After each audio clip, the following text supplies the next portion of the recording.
Soalan pertama, apakah dokumentasi pelaporan pentest yang perlu kita harapkan untuk diterima apabila ujian selesai? Soalan kedua, bagaimana kita mengesahkan kelemahan telah dibaiki ataupun diperkukuhkan? Soalan ketiga, apa persediaan organisasi ataupun agensi bagi pelaksanaan pentest? Soalan keempat, ada portal ataupun sistem yang dihostkan di luar? Perlukah kita buat pentest? Okey, soalan terakhir, perlukah kita memperbaiki semua kerentanan yang dilaporkan? Assalamualaikum warahmatullahi. Terima kasih kerana sudi menonton channel Abang. Kepada yang baru menonton, jangan lupa untuk tekan butang like, share, komen dan subscribe. Apa dokumentasi pelaporan pentest yang perlu kita harapkan untuk diterima apabila ujian selesai? Lepas pentest dah selesai, macam mana bentuk report tu? Apa expectation kita? Apa yang perlu ada dalam report pentest? Setelah pentest selesai, organisasi perlu mendapatkan dokumentasi pelaporan pentest yang memperincikan semua penemuan, findings, pengesyoran, mitigation ataupun remediation dan bukti sokongan POC.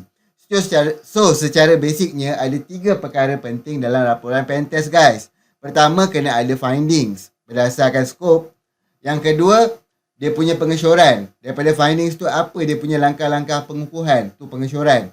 Dan yang ketiga adalah POC ataupun bukti sokongan. Dia kata ada isu perlulah ada proof of concept. Laporan berkenaan hendaklah mendokumentkan dengan jelas skop dan sempadan ujian serta tarikh ujian dilakukan. Selain itu, semua penemuan terperinci harus disertakan dalam format teknikalnya dan ada ringkasan eksekutif. Dia kena ada technical punya reporting dan juga executive summary. Secara umumnya, laporan pentest perlu mengandungi perkara-perkara berikut. Laporan eksekutif dan rumusan. Outline risk exposure bagi aset yang diuji. Cadangan strategik dan taktikal tentang cara meningkatkan postur keselamatan. Isu keselamatan yang dikenal pasti semasa ujian. Walkthrough langkah demi langkah dan screenshot bagi setiap POC yang dibuat. Dia kena ada clear step to reproduce berserta dengan bukti sokongan. Tahap risiko dalam konteks likelihood dan impact. Yang ini biasanya pentester kena bincang dengan klien tentang likelihood dan impact pada bisnes berdasarkan penemuan masa dia buat pentest. Yang ini biasanya dalam proses initial reporting itulah sebelum final report dikeluarkan. Pengesyoran terperinci untuk penambahbaikan ataupun pengukuhan bagi setiap penemuan kelemahan. Langkah-langkah pengukuhan hendaklah khusus termasuk rujukan ataupun sumber rasmi jika diperlukan. Contohnya, kita ambil contoh, findings, cross-site scripting. So, untuk remediation ataupun pengesyoran tu, dia punya step-step ataupun cadangan tu mestilah berkaitan dengan cross-site scripting. Dia mesti khusus. Dan kalau ada link-link ataupun rujukan-rujukan daripada sumber-sumber yang muktabar, yang sah, kena masukkan guys. Laporan awal hendaklah dibentangkan dan dibincangkan dengan klien untuk pengesahan dan penerimaan sebelum laporan rasmi dikeluarkan. Kita tak boleh terus keluarkan final report sebenarnya. Kita kena ada initial report, kita bagi kat klien, dia kena tengok, dia kena faham, dan kalau ada perubahan yang boleh kita ubah, maksud perubahan ni mungkin dari segi wording, dari segi formatting, dari segi presentation. Findings tak boleh lah kita ubah. Findings yang kita jumpa itulah dia kan. Jadi kita kena bincang dengan klien dulu. Memastikan klien benar-benar memahami penemuan isu keselamatan. Yang ini dalam proses initial tadi itulah dah jumpa. Kita kena bincang dengan dia dan dia kena faham isu-isu tersebut. Risiko dan pelan pemulihan risiko seperti yang dinyatakan ataupun disyorkan dalam laporan. So nanti masa kita bentangkan final report, pastikan klien sudah benar-benar memahami isu-isu dan macam mana nak repair impact terhadap isu-isu yang dijumpai. Bagaimana pula kita nak mengesahkan kelemahan telah dibaiki ataupun diperkukuhkan? Mengesahkan bahawa kelemahan telah dibaiki boleh dilakukan dengan menggunakan kaedah sama ada secara in-house. In-house kita sendiri test balik atau melalui ujian pengesahan daripada pihak luar, third party. Biasanya dalam proses pentest, bila dia buat first pentest, dia dah jumpa isu, dia dah bagi dia punya step-step untuk remediate, untuk repair. Klien akan repair. Klien pula dia akan repair sama ada dia akan repair in-house ataupun dia akan panggil third party dia. Lepas pada tu dia dah repair, pentester tadi dia akan buat lagi satu test, retest berdasarkan skop ataupun penemuan testing yang pertama tadi. Atas sebab ini menjadi justifikasi agar ujian penembusan dilakukan secara berulang-ulang. Ini yang kata tadi, recurring process. So pen test dia akan, lepas dia dah repair, kita kena test lagi. Lepas dia dah repair, kita kena test lagi. Sebab objektif buat pen test ni bukan kita nak comply regulatory ataupun compliance tertentu saja guys. Tapi kita nak menguji tahap keselamatan kita, security controls kita. Adakah benar-benar selamat supaya tidak berlaku insiden keselamatan. Menjadi best practice agar pengesahan, pemulihan ataupun pengukuhan yang telah dilakukan oleh pihak lain dari pihak yang melaksanakan tindakan pengukuhan tersebut. Supaya yang ini tujuannya kita nak mengelakkan bias lah. Takkanlah orang yang dah buat, orang yang mengukuhkan sistem tu dia yang repair balik, lepas tu dia sendiri yang test, mungkin berlaku bias dan juga mungkin ada benda yang terlepas pandang. Jadi best practice kita akan minta pihak lain untuk verify.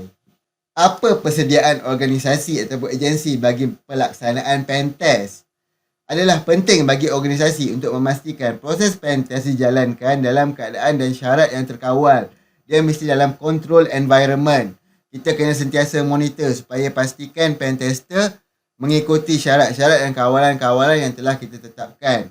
Masa skop, masa perbincangan awalan tu, benda-benda ni kita dah clearkan. Mengambil kira juga keperluan akses, penempatan dan lain-lain keperluan penetration tester. Yang ini for sure lah atas persetujuan bersama dengan organisasi semasa perbincangan awalan. Organisasi mestilah memastikan perkara-perkara berikut telah disediakan sebelum proses pen test hendak dilaksanakan. Menentukan skop dengan tepat dan jelas, paling penting. Ini memberi kesan kepada hasil pen test. Kalau tak ada skop, memang mengarutlah hasil dia tu. Jadi kena skop kena betul-betul jelas dan betul-betul tepat. Menjalankan penilaian risiko dengan bertujuan mengenal pasti objektif keselamatan bagi organisasi ataupun bisnes untuk perlindungan aset. Okey, menentukan test plan termasuk proses change management, konteks. Sekiranya berlaku apa-apa perkara sepanjang proses pen test ni nak hubungi siapa. Escalation points. Okey, prerequisites dan juga jadual, schedules. Okey, soalan ni. Ada portal atau sistem yang dihostkan dekat luar. Perlu tak kita buat pen test? Soalan yang perlu ditanyakan balik adalah, adakah pernah dibuat ujian penembusan terhadap hosting portal, rangkaian dan infra hosting berkenaan oleh mana-mana pihak ketiga? Perkara pertama yang perlu dilakukan ialah memastikan sama ada penyedia perkhidmatan hosting mempunyai vendor ujian penembusan yang bereputasi bagi memastikan keselamatan bagi perkhidmatan hosting yang ditawarkan. Yang ini organisasi kena tanyalah, kena dapatkan maklumat. Organisasi ataupun agensi hendaklah mengesahkan bila kali terakhir portal ataupun sistem yang dihost di luar itu dibuat pen test. Sekiranya terdapat isu keselamatan yang masih belum dikukuhkan, sebaiknya perkara ini dimaklumkan kepada pihak hosting. Ni kita kena both side kena betul-betul be transparent lah. Sekiranya penyedia perkhidmatan hosting tidak membuat pen test atau ujian yang dilakukan tidak mencukupi, skop tidak menyeluruh, maka organisasi perlu dan mesti membuat pen test pada portal ataupun aplikasi yang dihostkan tersebut. Dapatkan kebenaran penyedia perkhidmatan hosting. Bila kita host dekat luar, itu bukan infra kita lagi dah. So kita kena dapatkan written permission daripada hosting provider sekiranya kita nak buat pen test. Kerana mereka sepatutnya terlibat dalam perancangan untuk memastikan tapak hosting tersebut diuji dengan selamat dan diselaraskan dengan sewajarnya. Jika pihak ketiga tidak membenarkan pen test dilakukan, ada setengah-setengah hosting provider dia tak benarkan. Organisasi atau agensi haruslah mempertimbangkan untuk menggunakan klausul right to audit dalam kontrak. Kalau tak ada benda tu, kita kena carilah penyedia perkhidmatan hosting yang lain yang dapat memenuhi keperluan dan pengurusan kerentanan yang berterusan, termasuk ujian penembusan rangkaian dan aplikasi. Perlukah kita memperbaiki semua kerentanan yang dilaporkan? Kita perlu menilai semua kerentanan dengan menggunakan risk-based model. Setiap kelemahan dinilai untuk mengenal pasti impak kepada bisnes dan kebarangkalian dieksploit untuk kita menetapkan risk rating. Okay, risk model ni nanti mungkin Abang akan, kalau korang berminat, tulis dalam ruangan komen. InsyaAllah Abang akan explain dalam video yang lain. Ni kalau korang berminat dan tulis dalam ruangan komen. Okay? Organisasi atau agensi perlu mempunyai kriteria risiko yang ditentukan untuk menetapkan threshold bagi proses pemulihan ataupun pengukuhan. Kerentanan di atas above threshold yang kita dah setkan tersebut mesti diperbaiki untuk mengurangkan tahap risiko, tolerable risk levels. Yang ini cara kita nak manage kita punya vulnerability. Ini pun ada satu perbincangan khusus ni guys. Dia memang satu topik yang besar, vulnerability management. Orang sekarang sebut VM kan. Itulah dia.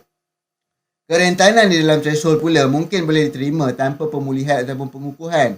Boleh jadi juga findings ataupun kelemahan-kelemahan tersebut kita boleh accept the risk. Hanya perlu dipantau dari semasa ke semasa sekiranya tahap risiko berubah. Dalam situasi pematuhan ataupun compliance tertentu, kelemahan tertentu boleh dilihat sebagai compliance gaps. Dan gap tersebut biasanya sama ada dipulihkan dengan pendekatan compensation controls ataupun alternative controls, boleh diguna pakai bagi pemulihan yang tidak dapat dilakukan. Okay guys, kalau ada apa-apa korang nak tanya ataupun perlukan pencerahan yang lebih, jangan malu, jangan segan, tulislah ruangan komen guys. Abang akan jawab insya-Allah. Dikejar bayang-bayang resah, bila hatimu masih tak berubah, enggan dipunya dan dipenjara,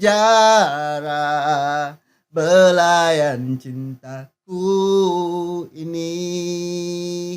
Alhamdulillah, selesai sudah video tutorial soal jawab seputar Pentest bahagian 3. Terima kasih kerana sudi menonton sampai habis. Sekiranya ada apa-apa persoalan yang abang tak cover dalam video ni, macam biasa korang tulis dalam ruangan komen.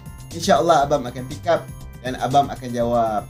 Kepada yang baru menonton, jangan lupa untuk like, share, komen dan subscribe sebagai tanda sokongan korang kepada abang untuk abang terus membuat video-video yang lebih baik di masa akan datang. Stay tune guys untuk soal jawab seputar Pentest bahagian 4. Okay, InsyaAllah ni habis lah ni. Lepas 4 ni kita masuk Pentest metodologi. Aku bukan lelaki yang tewas, bisa menyambar walau ku ditolak. Biar diuji kanan dan kiri, kau kan tetap ku miliki.